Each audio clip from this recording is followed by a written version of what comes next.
Hello,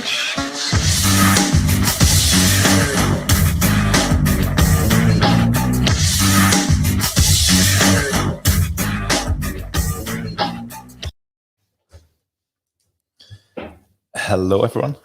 Cool jingle, right there? Good, yeah. Very cool jingle. So this jingle is offered by our team, which makes the AI song contest. So I actually have a candidate for this in the song contest, and this is just a small part of that. A small snippet for. It's the second year in a row that we're participating in the AI song contest. And I will put everything in the chat. I'm just copy pasting this as we speak. So everybody go and vote. That is one of the most important things. Beetroot. So indeed, we have a video which was also AI generated. We have a song that you can of course listen to, which is also on Spotify. I will link that as well. And then there is somewhere that you should, if you can, please do vote for the song itself. Voilà. So everybody is now going to vote. Exactly. And I am just putting some formatting on this. Perfect. Back to business. We are at yet another Tour de Tool session, number 9 today. Our Tour de Tool sessions is where me and Gauthier discuss topics, tools, frameworks, typically joined by guests that are much more interesting than ourselves. And who is that today, Gauthier? So today we are, but maybe it's good that we show him on screen. So maybe today we're welcoming Sam Debruyn. Sam Debruyn is a data engineer at Dataroot. Is a big fan and supporter of free open source software. He is also somebody that does a lot of data lake and data engineering on Azure at the moment. And he encountered actually Liquibase in one of those missions. So we're glad to have him. I think he's trying to become a legend. Talk about that maybe later. And he's already legendary. Yeah? He's already legendary to us, but he's earning an official title.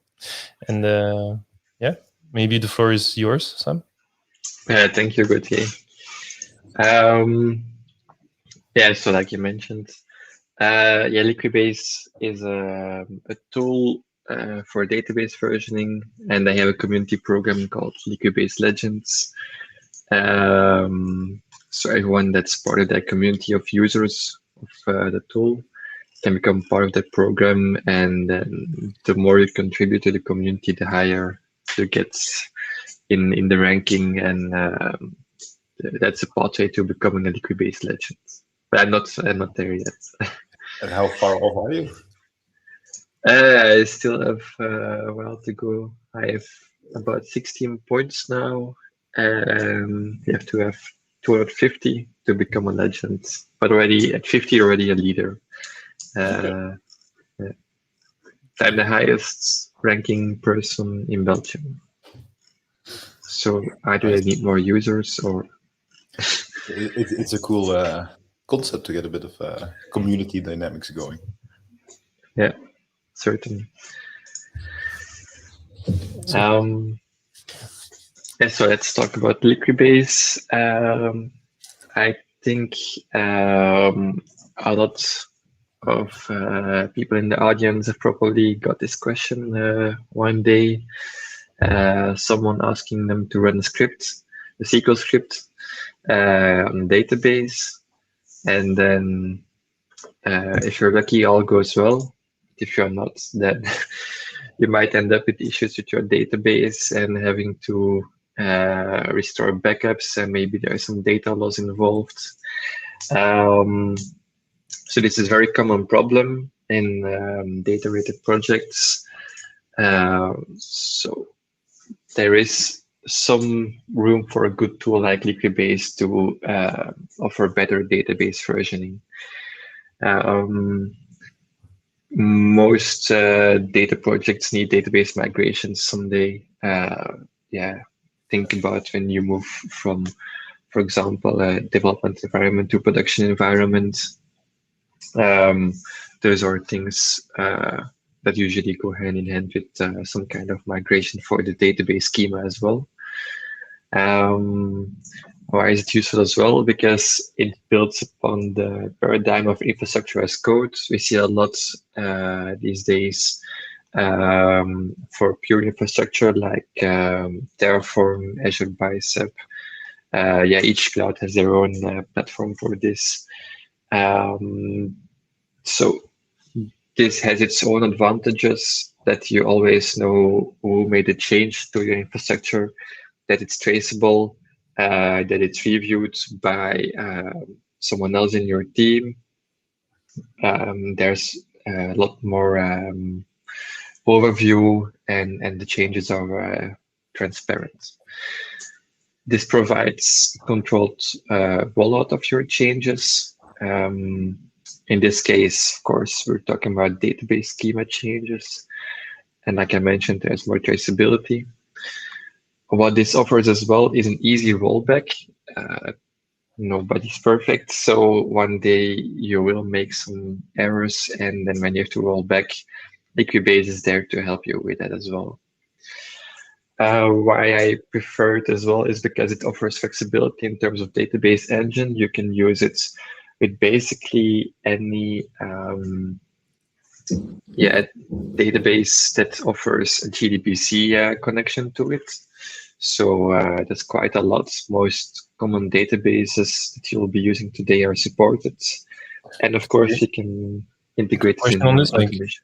Do they provide do they support specific dialects, or just like the standard one, or like how does it work? Let's say if I want to use this on something else which is SQL like but not fully SQL, and there's some specifics basically. They have built-in support for a lot of dialects. The most common ones are supported. If yours is not supported, then you can still use Liquibase to have a tool to work with your database changes, but you have to write your own SQL for that. But I think the most common ones are already supported. And then automation, also something that we like a lot of data roots. We put everything in CI/CD. So this way we also have a transparent process of how we do rollouts of our changes.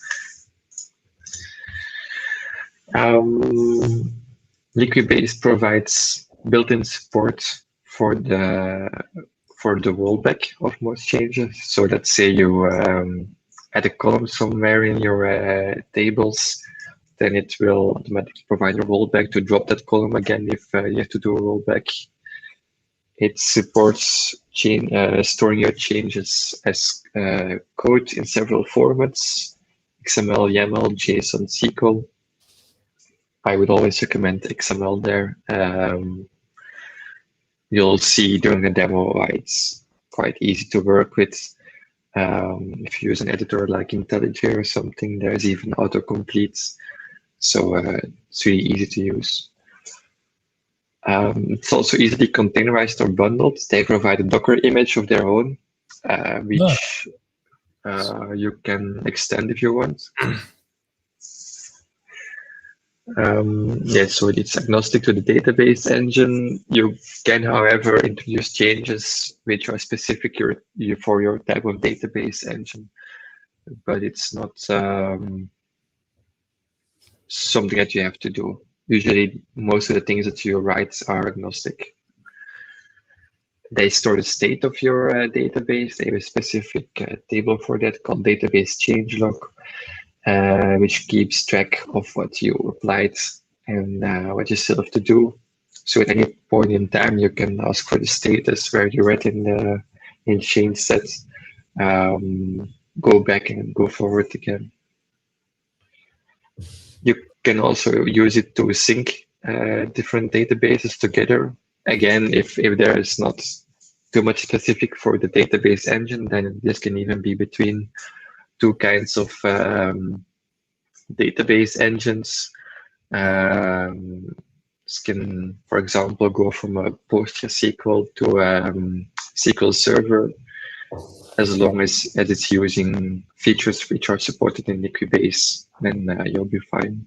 Oh, that's interesting. And I don't know, are you gonna show something on screen later? Because for example, these change sets as code, how interpretable are they as a human? They're very interpretable. You can easily see what it's doing, and it also depends on you as a coder to use clear naming for your files and for your change sets IDs. But the changes themselves are really, yeah, you can really read them, like create table, and then you have all the columns. There's a really nice structure to it. Okay.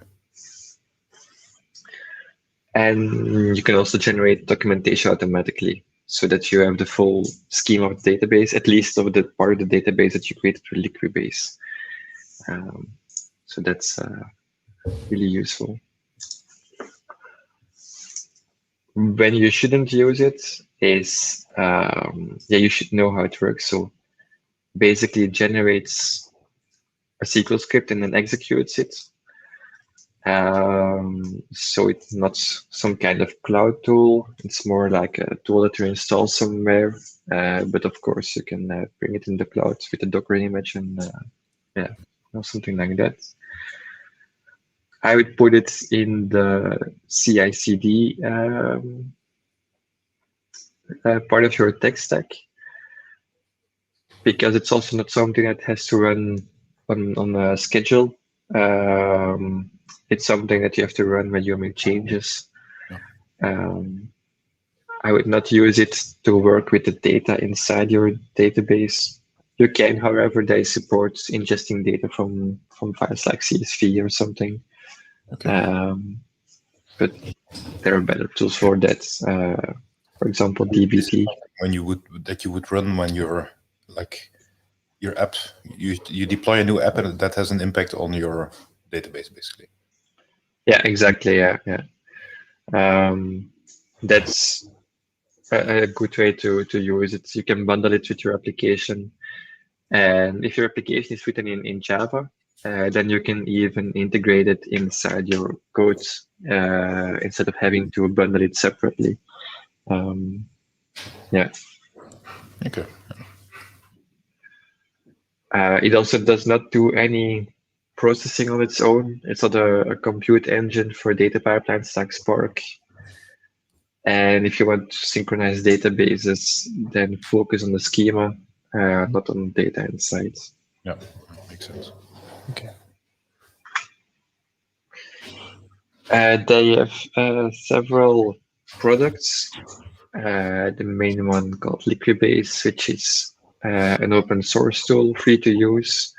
They have a very good license, so there are not much restrictions on it. It's sorry for the background noise. It's Gautier's dog. I can't hear him that much, but it's fine. We can continue. all right. It's basically a Java package that they'll install, and you'll have access to it using the CLI. But because it's a Java package, you can also use it in Maven, in Ant, Gradle. Yeah, tons of options there. Of course, they have to make some money to develop it as well. So they offer a Pro version. And the Pro version basically offers some more advanced change types. They offer support with that as well. Otherwise, you have to use the community on GitHub issues or in the forums or something. And recently, they introduced a tool called Liquibase Hub, which is a cloud tool where you can monitor your Liquibase changes. So say you have like 10 applications, each with their own Liquibase, and maybe they're all in 2 or 3 environments. Then this central hub lets you, gives you an overview of this environment. Is at this version of your chain sets, and then this other one is maybe more ahead. Isn't this something you should maybe track in your CI, because you mentioned like let's put it in CI/CD. I can imagine, like I know for example GitLab is a similar concept of environments, and then you can say basically in this environment this is released. Is it Yeah, similar? indeed. Yeah. Okay. Yeah, it's similar in that way. That you can indeed see which environment is at which phase. So it's not really essential to use this cloud tool, but it's nice to have maybe to get some more overview even over different applications, or maybe you have some in GitLab, some other ones in Azure DevOps. Yeah, so it's really cross repo, cross everything, right? Yeah, indeed. The extra change types you get with the Pro license, how essential are they? How essential are they? Like if you're using this in a production system, is this like you're always going to need Liquibase Pro, or is this like the cherry on top? It's more like the cherry on top. If there's a change type that is not supported by Liquibase, you can type it manually in SQL, and they support applying that change set as well. So it could save you some time if there's a change type that you otherwise have to type in SQL that they offer in the Pro. But I personally haven't used Pro, for example. I haven't needed it so far. Okay. And let's say you're in the free version and you want somewhat of a Pro feature. Is there like an instruction that is only in the Pro feature? Is there a way to kind of mug this yourself, but maybe you don't get some priorities? Because like as far as I remember when we were using it, Sam, like you can put some SQL, basically like your own SQL in there. So you could always create your own thing. But for example, the rollback is going to be more difficult in these cases. Yeah, exactly. Okay. The Pro version makes it easier to use these advanced things, but you can always work around it by writing your own SQL and then possibly also writing your own rollback for that SQL. Oh, okay. So there is a way, but it's just less clean and it requires more work, basically. Yeah, indeed. So that's like the argument to get the Pro version is to spend less time even on writing your change sets. But the free version already comes with most of the changes that you'll apply to your database. The Pro version is really the advanced scenarios. So we have a question from Jorik. Can you integrate tools like, for example, GHOst to also handle migrating existing data instead of only schema changes?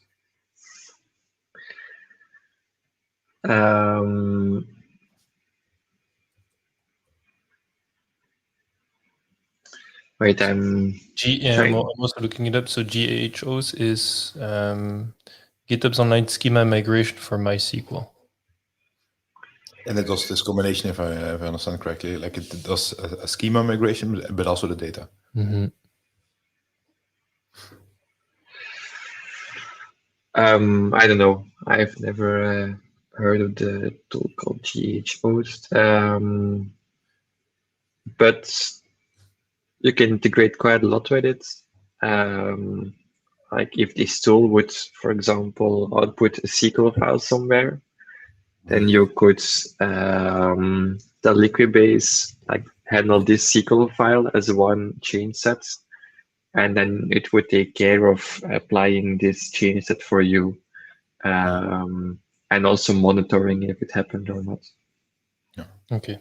But the focus in terms of migration is of Liquibase, if I understand correctly, Sam, it's really like migrating schemas. Like, yeah, indeed. Yeah. Data migration is not something I would do with Liquibase. It is possible though. You can do inserts, deletes, but requires more attention to it. Yeah. In general, I would recommend it for that. Okay. I have a sample of a use case for the tool. One of the customers I worked with. The customer is called Linkscare. They provide data platforms, data lakes on Azure to a lot of customers. And most of these data lakes are quite identical. They're really feature rich. They have a lot of services there. And one of these parts of the data lake is the OTC OMOP CDM. So Linkscare is a company that offers this platform to healthcare companies, mostly hospitals. And Odyssey, Observational Health Data Sciences and Informatics, is an international community that offers a common data model called OMOP, where everyone in this community is using the same database schema. This allows for easier collaboration between different healthcare partners, like say hospital provides all the data in the CDM, and then maybe another company created an analysis on top of that data, but they don't have access to the data themselves. They could just give you some kind of package, mostly R packages, to run on your own CDM so that you can get the results of the analysis specifically for that data set. And we use Liquibase there to version the CDM itself, because sometimes it changes, and then we added some features on top of it. And the main thing is that we have to make sure to keep most of the data lakes identical in terms of schema, so that all of the tools that we built are compatible with all of the customers' data lakes. And Liquibase is ideal for that. So that's where I learned to use it. It makes setting up new customers really easy. It's really like defining some variables like the name of the customer, and then the big deploy button starts the process and creates a new database with the schema and all the changes that you've applied since you started working on it. And then which part is so all of this is taken care by Liquibase in this case? Really creating the database. I mean, the schema I understood. That's pretty. It's really everything amazing. Except for the data itself. Yeah. Yeah, of course. Okay. There are 6 important concepts, maybe more, but those are the 6 essential ones to start working with Liquibase. The first one is a changelog file. A changelog file contains one or more change sets. You can also reference other changelog files from one file. And the thing that you have to tell Liquibase is, this is my main changelog file. So that's the entry point where it starts reading through all your changes. Again, I would use XML for that. So it looks... Why? Because you mentioned all the formats, like why XML? Well, JSON is not really readable by a human most of the time. YAML is a good option as well there. I prefer to have more flexibility in terms of alignment in my code. And XML is very well supported in a lot of editors like Visual Studio Code or IntelliJ, because they provide the schema for your XML. A lot of tools can derive what are the options that you can type in place, and provide IntelliSense or autocomplete of whatever the feature of the IDE is called. Okay. And then SQL is possible as well, but then SQL doesn't have all the metadata in a native format. You have to put this in a some kind of comment in a fixed format. But it's also maybe a little bit error prone there. So that's why I prefer XML for this. Okay. So basically, a changelog file is just an XML file with an opening tag for database changelog, nothing more. Then inside your changelog file, you put one or more change sets. A change set is by itself one or more changes that you want to apply as a whole. This means that if you put multiple changes inside one chain set, they always apply it as a whole. So if a part of it fails, then it also retries the whole thing the next time.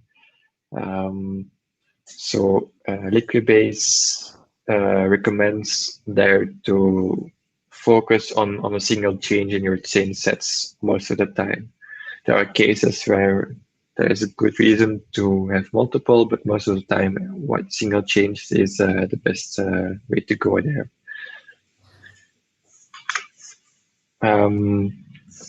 Also, chain set by itself is quite simple.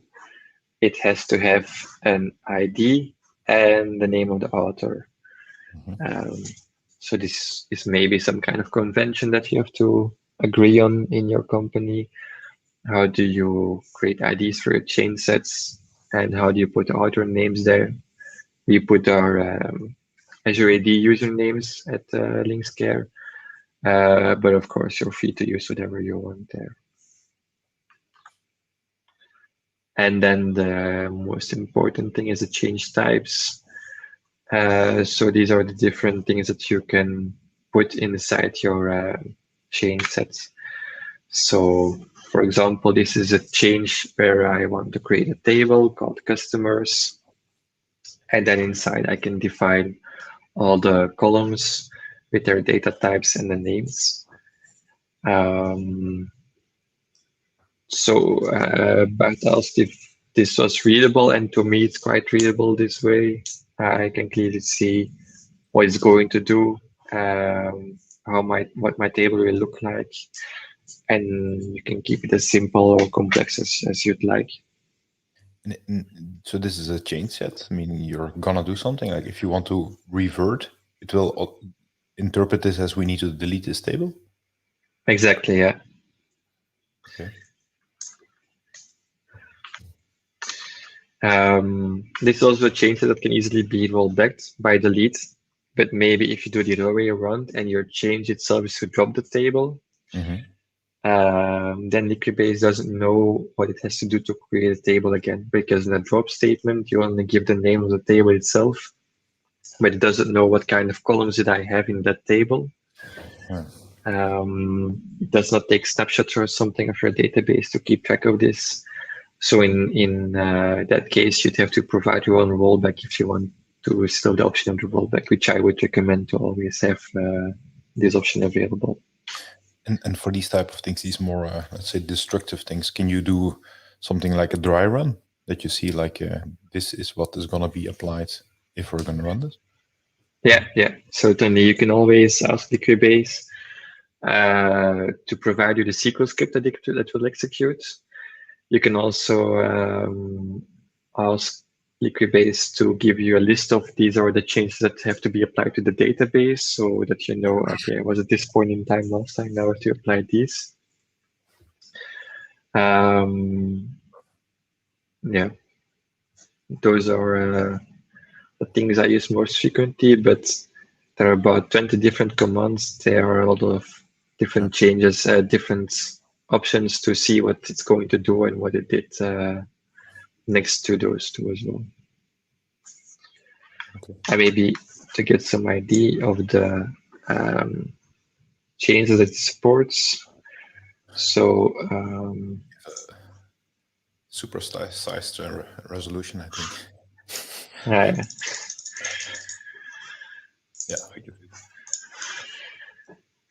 These are the changes that are supported in the free version, the community version. So yeah, I think most of the things that you'll do with the database are in here. And then the one that will help you when something is missing is this one, the SQL change. They always provide examples in every language.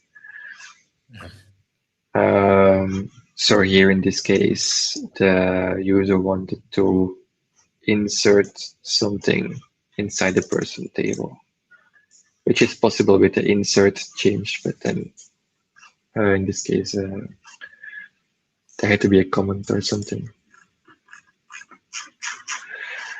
And then the pro change types, are really the more advanced things, yeah, like creating triggers, store procedures as well, I think is in here.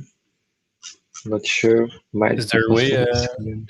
Is there a way to do optional things? Like, let's say I know customer A needs a transformation, so let's talk about this OMOP schema. And like, I don't know, we add something specific, and this we only want to release for a subset of customers, for example, or something like that. Like, is there a way to say, I'm going to create this change set, but I only want this applied for upon this and this criteria, for example? Yeah, that's possible with something called preconditions. Okay. Don't know where exactly this is in documentation.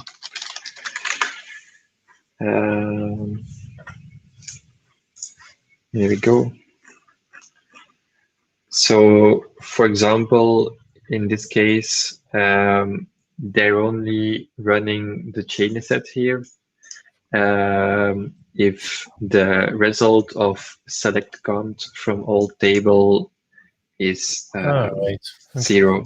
If it's something else than 0, then you get a warning, but the process continues. Okay. You can fine tune this process, like just ignore or give errors. And this is a precondition for one specific chain set, but then these at the top are preconditions for the whole changelog. So this means that it will only be applied if it's running on an Oracle database engine and if the username that's applying the changes is system. Okay.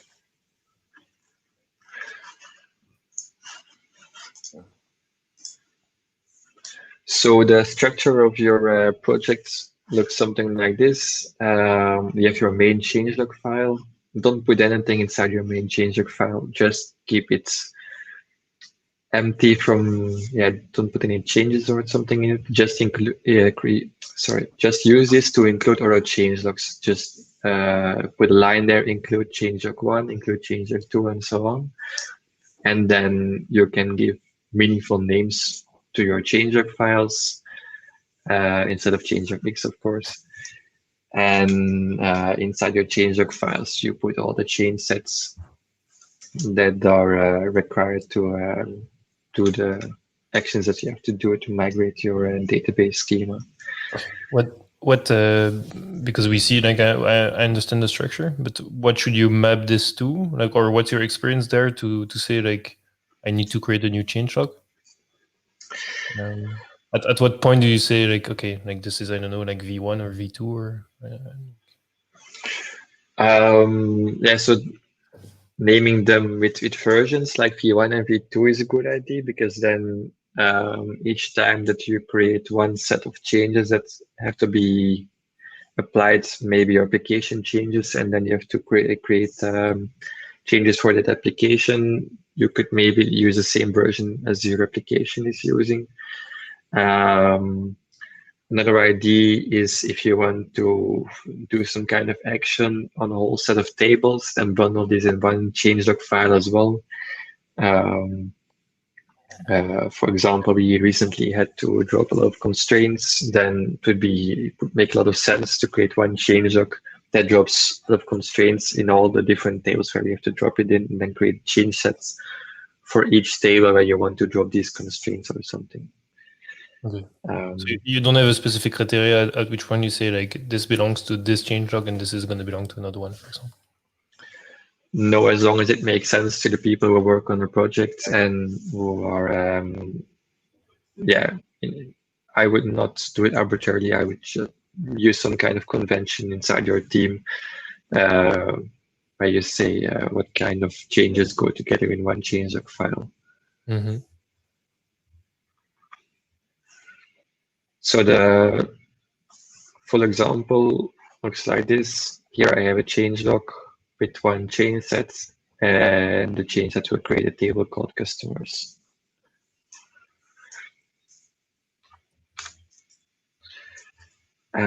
So most changes can be rollbacks automatically. You can provide your own rollbacks if you want to. Rollbacks, look exactly like your changes themselves. So here it just is using some SQL to do the rollback, but you can perfectly put some XML inside your rollback tag as well. And then as you start to use it more and more, then maybe the rollback itself could be another change set. For example, a couple of months ago, you created a table, and now you want to drop that table. Then you could use this change set ID and change set author in the rollback tag to revert to the change set where you created the original table. Yeah, so like that did in an example here. And then Liquibase knows, okay, if I have to roll back this change, then I just have to apply the old change set again where it created the table. Of course, what you'll be missing there is the data inside the table, but it's to be expected, of course.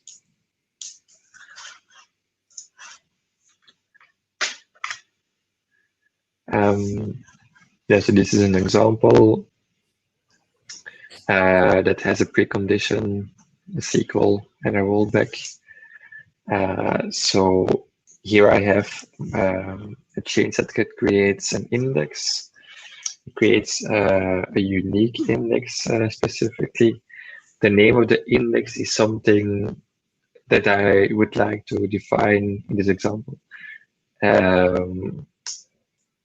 with a variable. So what you can do is define some variables that you want to use inside your project. In this case, it's called index name. The change that will only run if the variable is defined.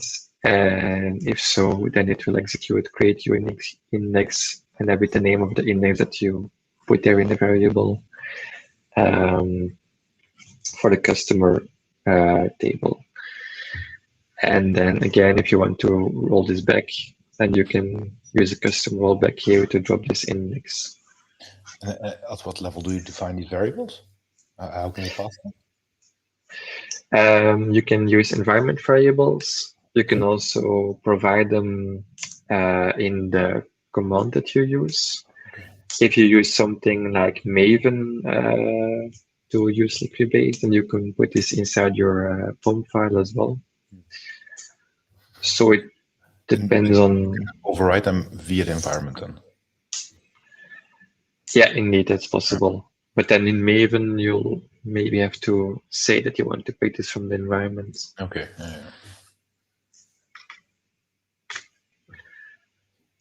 And then another important feature is tagging. So at any point in time, you can tag your database. For example, I have version 1 of my database, and a bit later, after applying some change, I have version 2. And this can be used to roll back to a certain tag. So the practice that we use, and I think is a very good one, is that we tag every time at the end of a changelog file. And that way we can always roll back to the end of the previous changelog file if there's something that went wrong. So just to be sure, there, a tag is really, it's an extra operation. It's like a metadata operation that you put somewhere in your changelog. Yeah, indeed. It's just the change set where you put the tag database change type in and you give the name of the tag there. You can also use command Liquibase tag, I think, to tag your database, but putting it inside your code is, yeah, more readable and more transparent. Is there a quick way to like get a tag that your database is in? Like, can you see quickly like this database is on V1, this database is on V2? You can use the command Liquibase status or Liquibase history to see what the last change sets are that were applied to your database, and it will also list all the tags there. Okay. If you don't want to use a command, then you can use the database changelog table, which is the table that used to track the changes to sort of state inside of the database. And there, the last time will also usually be your tag. If you follow this practice of putting a tag at the end of every changelog file, at least. So in order to have the status, Liquibase saves some metadata in the actual database. Mm-hmm. Yeah, indeed. Yeah. They have their It's own. always They have their own tables. database. I prepared a small demo.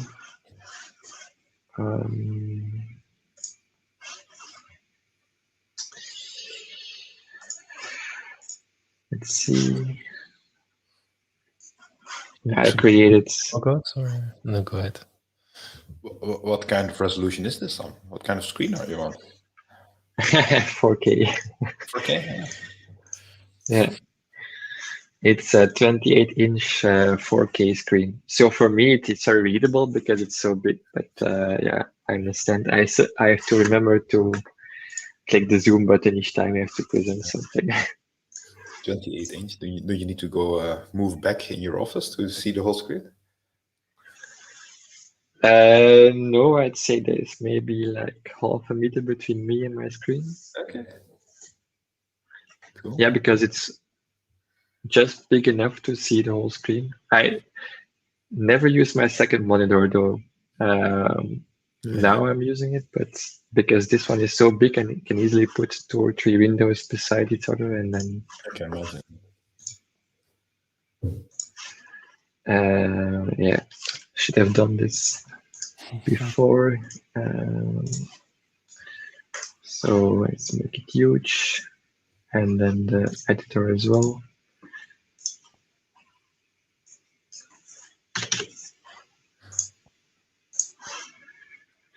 So I have an empty Git repository.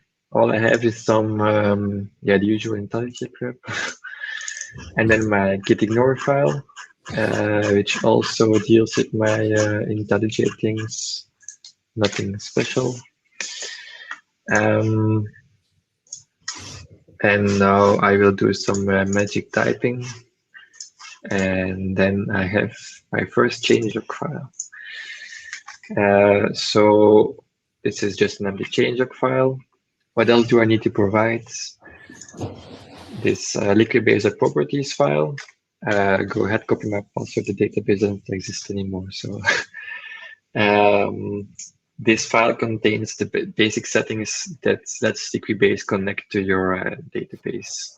If you have multiple, in the case that you want to do a sync or that Liquibase calculate the difference between 2 databases, and you can put both of them here. What else? I put the path to the driver from my database here. Mm-hmm. So I'm using Azure SQL database, so I need MS SQL GDBC driver, which you can download from Microsoft's GitHub. I put it here in the same place as the repository, but obviously in production scenarios, you'll put this somewhere else. And if you use the Maven version, then you can simply mention the driver as a dependency, and Liquibase will take care, or Maven will take care of downloading and putting it in the right place. And then on line 7 here, I define the entry points to my changes. So this is main.changelog.xml, which is empty right now, so it won't do anything. Then let's create a change set. So that's the one I showed earlier in the slides. We'll now apply this to the database. I first have to update my credentials and connection string to the database I create specifically for this demo. So my database name, small space bolt open, yeah. Database name, server name. So this is an actual database that you have on Azure. Yeah, indeed. I created right before the demo. So it's still empty, doesn't have anything in it. Credentials. I remember the password, but what did I put as username here? Sam is the admin apparently.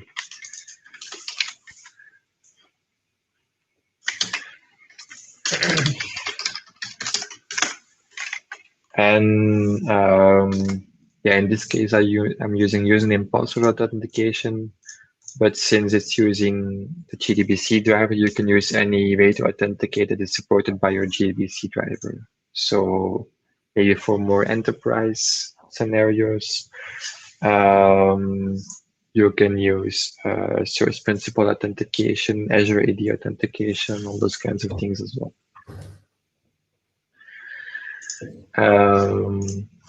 All right, so it's ready. So if I now run Liquibase Updates, it will apply these changes to my database. So you get a nice banner there. And then it says acquire changelog log. So next to the table that it uses to keep track of your database, it's also creating a log so that only one instance of Liquibase run at the same time to avoid conflicts. Then it's checking what I already applied to the database. There was nothing there, so now it just created table customers. If I would run Liquibase update again now, it would say that I'm already up to date. Is it readable, by the way, this terminal? Mm-hmm. Okay. And first, it's fine. Yeah. So update has been successful. I can use Liquibase history to see what I did. So I did one deployment. Deployment is actually each time that you run Liquibase update, it forms one deployment, and then it does all of the things that it has to do together in one deployment. And in my deployment, it applied my first change set created by Sam in the main the changelog.xml. Liquibase status will tell me that there is nothing that I have to apply. So yeah, Liquibase status like a Git status, telling you you change your files locally. Yeah, it's very similar. Yeah, it does not exactly work like Git status with changes files, but it will tell you these are the changes that I will have to apply to your database the next time that you run Liquibase updates. And if you now proactively still change stuff, let's say take for example the change set that you created. Let's say now you want to add a tag to it. Can you still apply that something that was already applied? No. So this is because it has this database changelog table, and there it stores some metadata, but what it stores as well is this MD5 sum. And this is a checksum to see if the change that is in your files is still the same as the one it has applied to your database. Exactly. So on purpose, you cannot change. Yeah, indeed, to avoid weird behavior that it would say, okay, you have no changes to apply, but then maybe you made some changes and you expect them to be in your database, but they're not.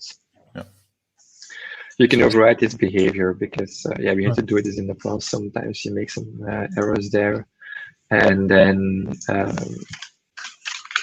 think it's like this. I'll check some, and here you can put the checksum that you want to have as a valid one, but you can also type any, and then now it will ignore the checksum check. Okay.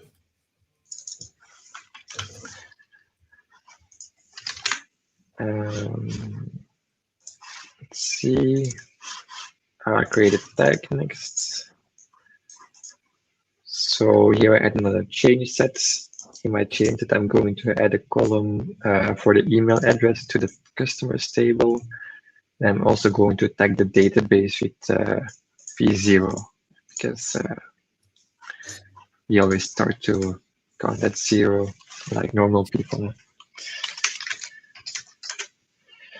If you want to see all the possible commands that you can do, you can just type Liquibase help, and here it tells you what commands are available with some quick explanation.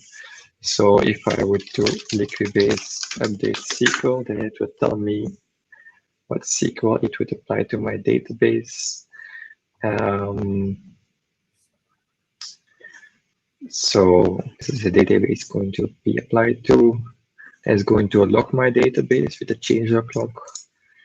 That's going to add the email address column to my customers table. And then it will store the metadata about this change in the database changelog table. There are two change sets, so 2 lines, one for the tag and one for the email address.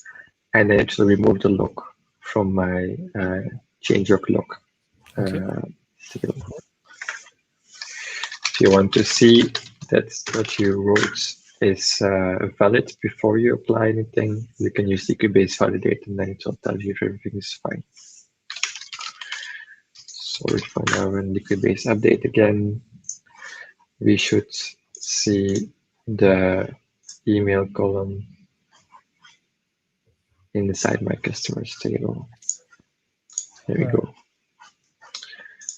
And the tag is the last line that I have now in my database changelog. I created the cheapest database possible on Azure, so it might take a while sometimes. So here's my tag. Okay, clear. Yeah, well, that's the change for the tag. The tag actually is here.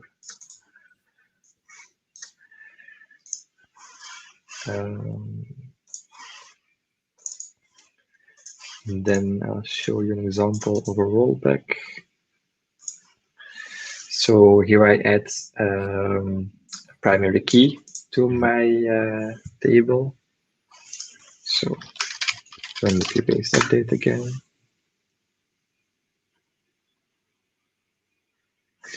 Update has been successful. So if I now refresh the tables I have, should not have used the cheapest one. Or have a local one. Yeah, indeed, yeah. Then my fans in my neck start blowing all the time. So here you see that the customer ID has become a primary key. Now let's say I made an error there and I have to roll back. I can do Liquibase rollback v0. Of course, I can also ask Liquibase to give me the SQL for this. Okay, so tags are also used for everything that you need. Like, it's really status of your database at some point in time. Yeah, indeed, yeah. That's how I would use it.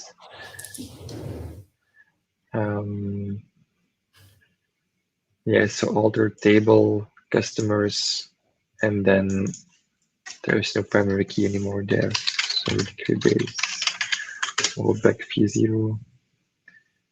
I'll remove the primary key again.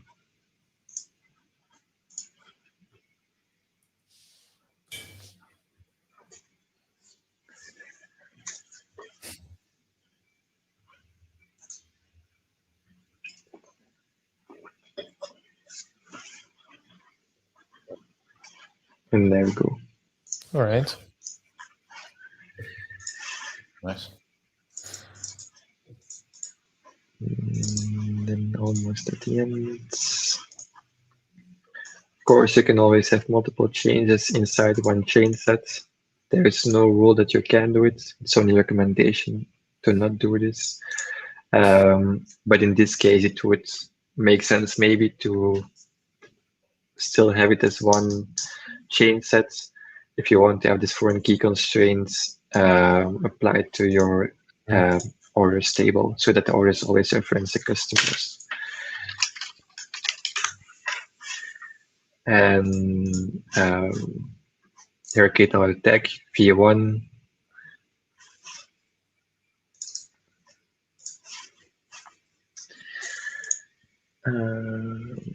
I have to undo my changes to Liquibase properties for the next example.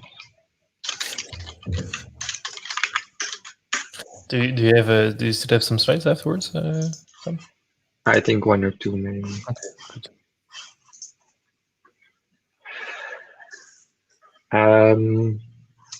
This is the example we had earlier. So with the change of property, So as you can see in my Liquibase properties, I define this property here. But of course, you can use environment variables and provide it at the command line, Liquibase Updates. There's an option there as well to provide, I think it's help and then update or something, to provide these variables at runtime. But in this case, I put it in the properties file.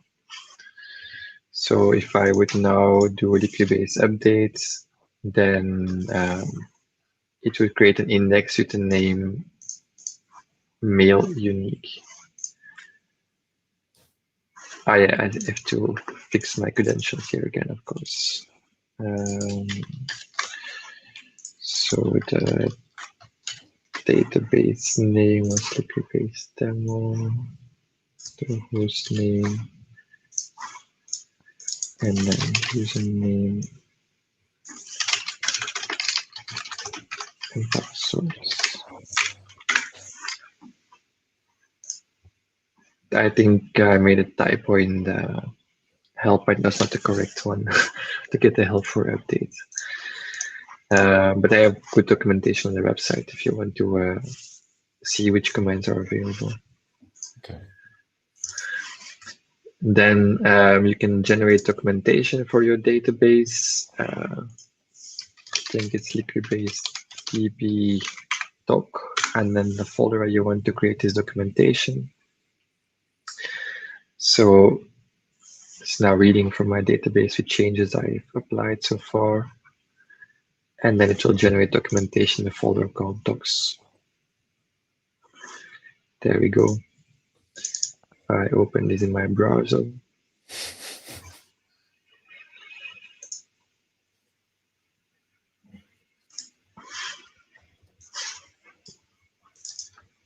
It's not super beautiful, but you can start with your own CSS if you want. It gives you an overview of your table structure. And then also the pending changes for each table, of course.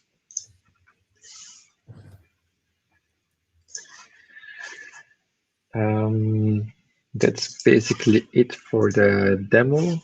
Maybe one thing left.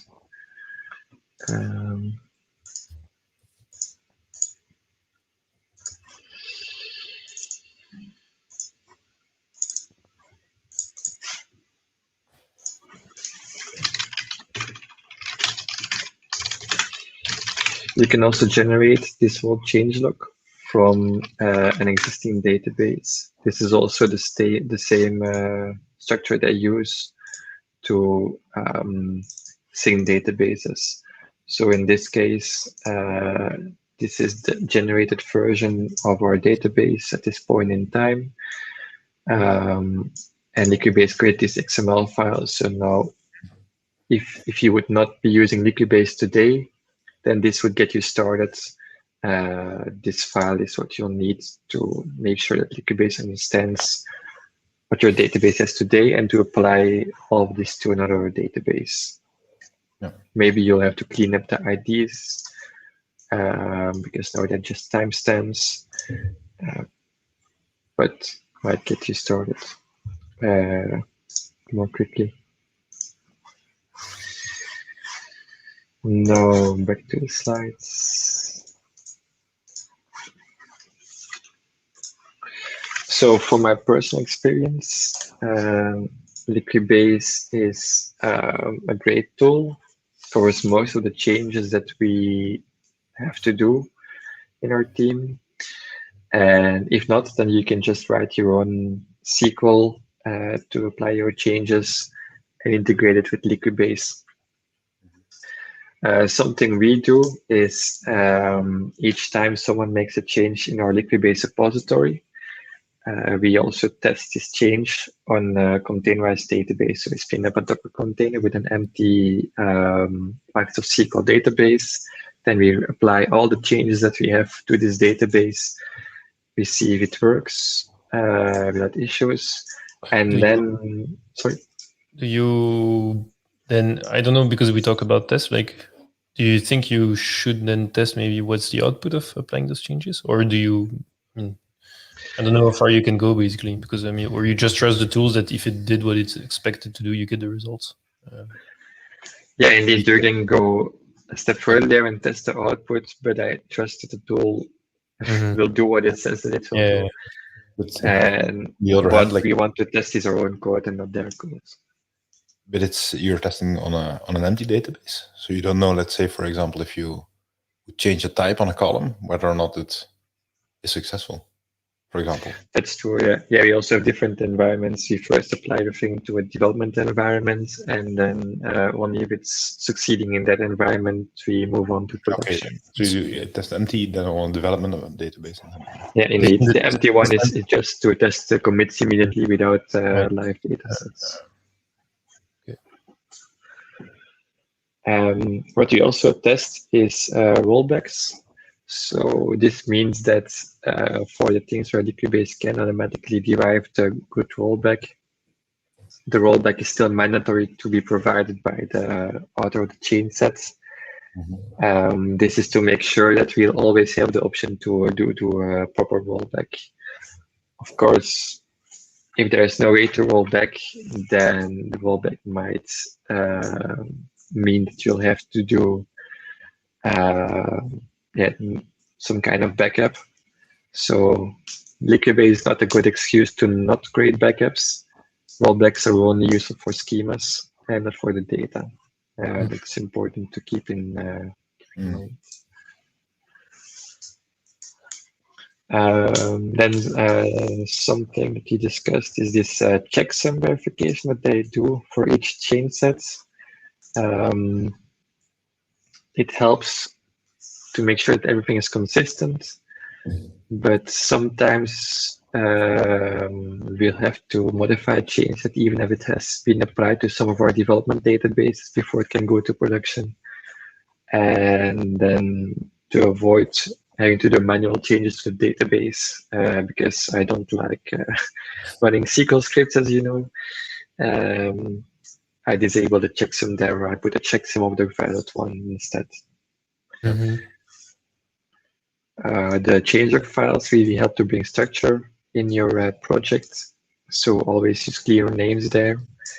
And they also have a cool feature called always run that you can turn on for a chain set, which means that it will detect automatically using this checksum if your chain set has changed, or it will run either way. I think this is something that you can configure.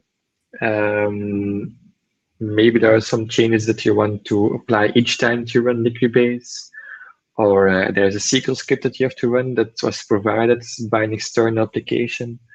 As long as the script itself is idempotent, so it does not give you an error the next time it runs, you can use this always run feature to run your script multiple times.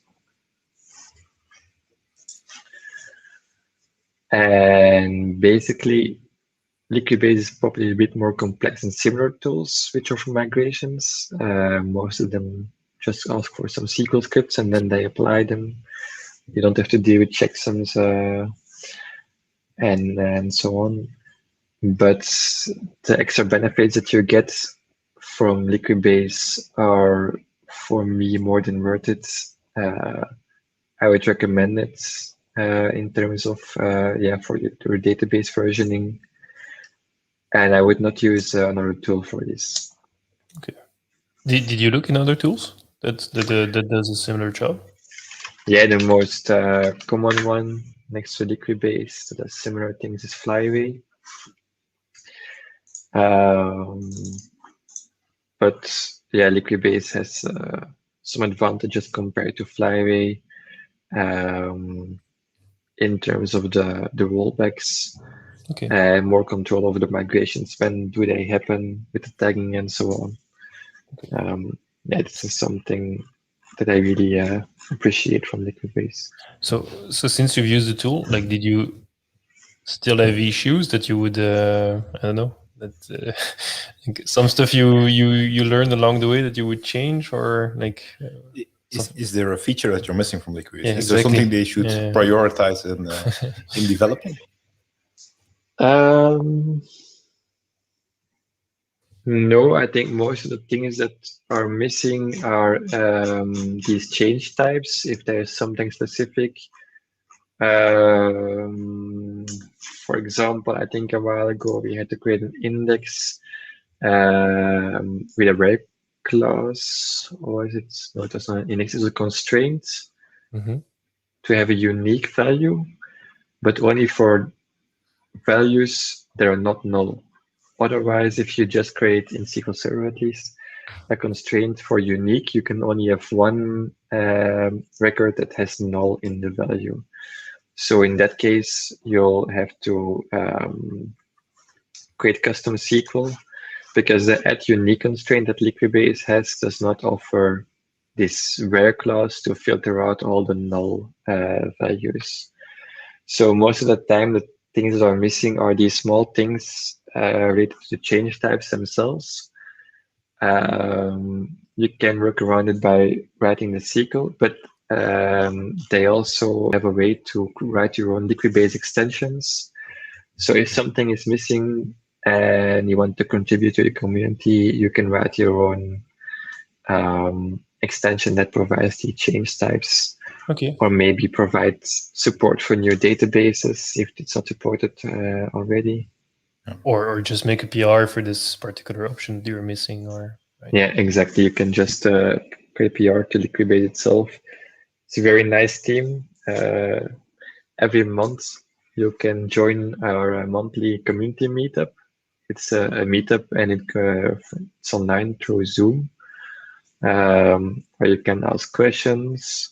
You can learn about other people who are using the tool and how they use it. They're super open to feedback.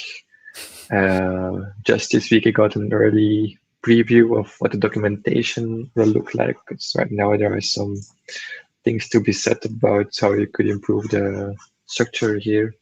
They're actively working on it and listening to the community, and really a good strategy, I'd say, in the company to take all this feedback into account. There's clearly someone applying for legendary status. Possibly, yeah.